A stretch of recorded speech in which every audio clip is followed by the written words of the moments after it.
Pois esta narrativa, estas palavras, esta ação de Jesus, devia-nos fazer logo lembrar uma outra. Neste universo bíblico, devia-nos fazer logo lembrar outra. E aí está a remeter-nos para o relato mítico, um dos relatos míticos do Gênesis, das origens, com que abrem as nossas Bíblias, que está em segundo lugar. É o segundo relato que foi escrito primeiro, mas aparece no Gênesis em segundo lugar, depois do primeiro. Daquele que fala em 6 dias e 7, ao sétimo descansou, vem logo a seguir outra narrativa. Foi escrita 400 anos antes daquela com que abre o Gênesis. E diz, aí também se diz que Deus Criador fez barro, e do barro nasceu o ser humano. E depois macho. E depois da costela deste fez a mulher. E essa é, no relato mítico das origens, é o grande senão.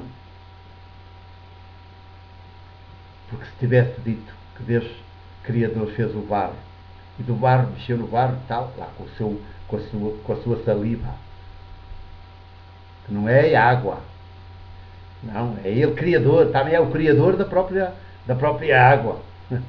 Ela está purinha, não traz nada de sistema, não, é anterior ao sistema, ao chico-esportismo institucionalizado, e então muito mais anterior ao sistema eclesiástico.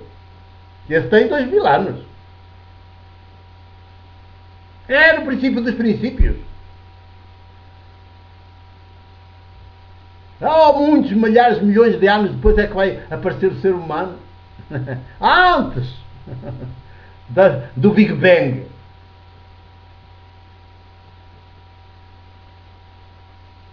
Portanto, remete-nos para as origens. E aí, o que está mal naquela narrativa que é o grande senão, que leva a tanta confusão e a tanta mentira, depois a tanta aldrabice, portanto, a tanta cegueira institucionalizada na doutrina, nas catequeses, porque a gente depois não entende o que lá está.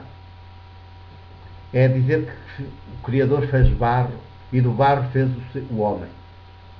E não dizer que, como diz logo 400 anos depois, o segundo relato, que aparece em primeiro lugar, se calhar para ver se a gente dá conta que o outro está imperfeito, o que vem a seguir, mas foi escrito primeiro. Se dissesse fez o barro e soprou e ficou o ser humano, mulher e homem, estava bem. Mas não, diz que ficou o ser humano homem, macho, sozinho. Pois estava sozinho, que chatice e tal. Vou usar um auxiliar. Um auxiliar, escrava, uma serva. Lá está, tudo cercado. Porquê? Porque este mito é escrito por ordens da corte da corte davídica, do rei David, já no seu filho Salomão, David Salomão. O escriba que escreve este relato mítico das origens, a pensar sobretudo nas origens do povo hebreu, do povo judeu, de Israel hoje, era patriarcal, era o poder, e o poder não concebe outra coisa. O poder concebe poder. E, portanto, era incapaz de pôr a mulher ao mesmo nível do homem, porque o poder era patriarcal, era macho. As mulheres eram servas, escravas do próprio marido. O marido quer dizer o senhor delas, o senhor da mulher. É o que quer dizer a palavra marido, em hebraico. O senhor de alguém. Neste caso, marido, senhor da mulher. Ou das mulheres, se ele tiver várias. Se tivesse várias. Como o Salomão tinha várias mulheres e depois várias esposas. E ainda tinha aquelas 700 concubinas no seu palácio. Todas suas escravas. E lá, cada noite escolhia aquela com quem que havia de o acompanhar. Ou aquelas.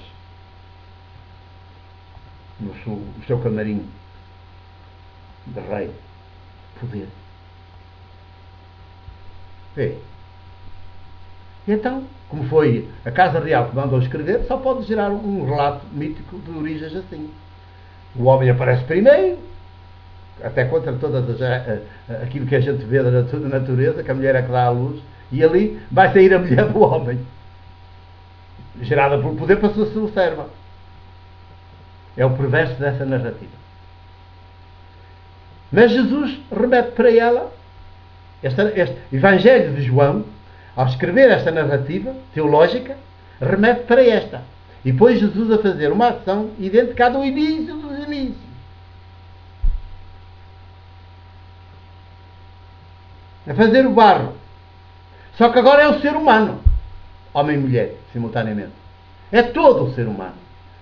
Porque Jesus não faz discriminação, pelo contrário. Se há alguém que ele privilegia, que ele põe em destaque no seu tempo, nas suas práticas, é a mulher. Precisamente porque ela, sociologicamente, estava oprimida, estava mais dominada pelos homens. E Jesus dá-lhe protagonismo. Se faz alguma discriminação, é pela positiva. Chama a mulher ao protagonismo, ao primeiro lugar. Coloca para estabelecer a igualdade, não para pôr a mulher acima do homem, é evidente. Não se trata de inverter, trata-se de acabar com a pirâmide. Ao mesmo nível. Todos iguais. Distintos, diferentes, mas iguais. Indissoluvelmente unidos. E então remete para essa narrativa de Deus Criador, não do Deus ídolo. E é por isso que esta ação, este sinal, não é nenhum milagre, é um sinal, uma ação que Jesus realiza, são as suas próprias ações todos os dias. As ações maiúticas de Jesus as ações de Jesus são todas maiúticas.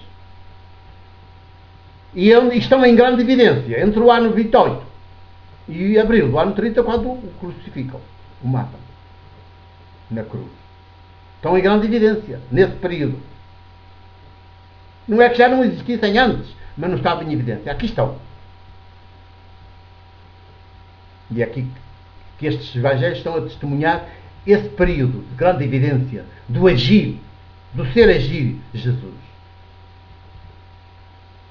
Então remete, esta ação está a remeter-nos, pela forma como é escrita, com os elementos com que se tece este texto, remete para esse gesto criador do início dos inícios, onde ainda não havia ideologia, ainda não havia idolatria, nem havia ser humano.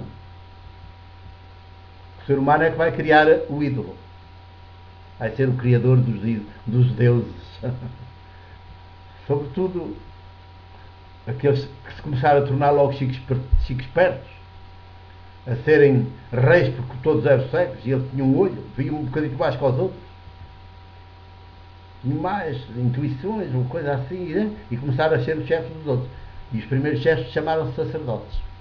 Pois, por isso os sacerdotes estão na origem do ídolo. E depois organizam-se logo para prestarem o culto ao ídolo, ao Deus ídolo, que eles criaram.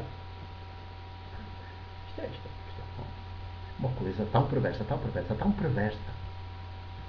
Mas está tão enraizada, está tão assim, há séculos e séculos, que a gente já nasce disto, nunca vê. Depois nunca chega a ver. E se alguém estiver a dizer, olha que é assim, assim, ui, não nos acredito, não está bom a sério. Não deve estar bom. Então andou-se errado tudo sempre. Pois andou. Mas já disseram isso a Jesus. Então andou-se errado.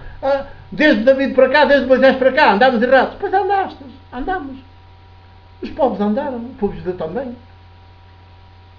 Remete para essa criação de Deus Criador. Abba.